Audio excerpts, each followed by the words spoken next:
بسم اللہ الرحمن الرحیم۔ السلام علیکم فرینڈس۔ آج ہم ڈسکس کریں گے ایک بایولوجیکل فینامنا کے بارے میں، وہ ہے سرکوپینیا۔ یہ ایک بایولوجیکل فینامنا ہے جو انسانوں میں بوڑھے ہونے پر ظاہر ہوتا ہے۔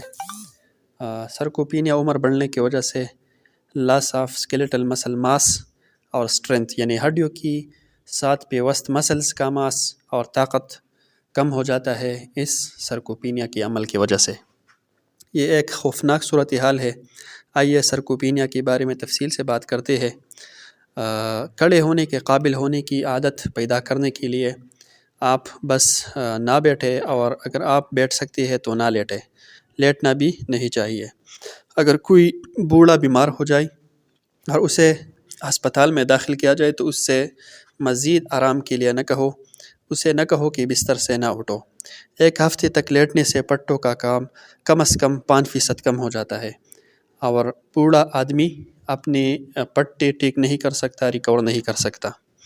عام طور پر بہت سے بزرگ جو معاونین یعنی خادم کی خدمات حاصل کرتے ہیں وہ تیزی سے پٹوں کو کھو دیتے ہیں۔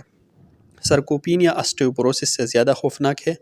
اسٹیوپروسس کے ساتھ آپ کو صرف محتاط رہنے کی ضرورت ہے کہ گر نہ جائے، جبکہ سرکوپینیا نہ صرف زندگی کے معیار کو متاثر کرتا ہے بلکہ پٹوں کی ناکافی مقدار کی وجہ سے ہائی بلڈ شوگر کا سبب بھی بنتا ہے۔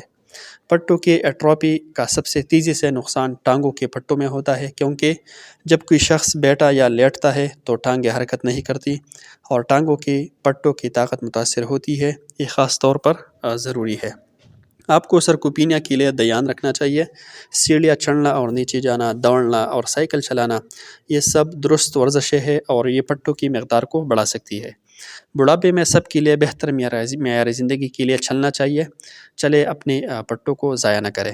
بڑھاپے کا آغاز پاؤں سے ہوتا ہے۔ اپنے ٹانگوں کو متحرک اور مضبوط رکھیں۔ جیسے جیسے ہم روزانہ کی بنیاد پر بڑے ہوتے جاتے ہیں، ہمارے پیروں کو ہمیشہ متحرک اور مضبوط رہنا چاہیے۔ اگر آپ صرف 2 ہفتوں تک اپنے ٹانگیں نہیں ہلاتے تو آپ کے ٹانگوں کی حقیقی طاقت 10 سال تک کم ہو جائے گی۔ لہٰذا باقاعدہ ورزش جیسے کہ پیدل چلنا بہت ضروری ہے۔ پاؤں ایک قسم کا کالم ہے جو انسانی جسم کا سارا وزن اٹھاتا ہے۔ ہر روز چہل قدمی کرنا چاہیے۔ دلچسپ بات یہ ہے کہ انسان کی 50% ہڈیاں اور 50% پٹے ٹانگوں میں ہوتی ہے۔ انسانی جسم کی سب سے بڑے اور مضبوط جوڑ اور ہڈیاں بھی ٹانگوں میں پائی جاتی ہے۔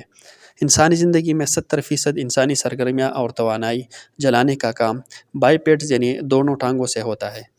پاؤں جسم کی حرکت کا مرکز ہے۔ دونوں ٹانگوں میں انسانی جسم کی 50% اعصاب، نیورونز یعنی 50% خون کی شریانیں اور 50% خون ان میں سے بہتا ہے۔ بڑھاپے کا آغاز پاؤں سے ہوتا ہے۔ 70 اور 80 سال کی عمر کے بعد بھی ٹانگوں کی ورزش میں کبھی دیر نہیں ہوتی۔ دن میں کم از کم 30 سے 40 منٹ تک چہل قدمی کریں تاکہ یہ یقینی بنایا جا سکے کہ آپ کی ٹانگوں کو کافی ورزش ملتی ہے، اور یہ یقینی بنانے کے لیے کہ آپ کے ٹانگوں کے پٹے صحت مند رہیں۔ اس اہم معلومات کو 40 سال سے زیادہ عمر کی اپنے تمام دوستوں اور کنبہ کے ممبروں کے ساتھ شیئر کریں۔ جیسا کہ ہم ہر ایک دن بدن بوڑھے ہوتے جا رہے ہیں، اس کو لازمی شیئر کریں۔ شکریہ، جزاک اللہ۔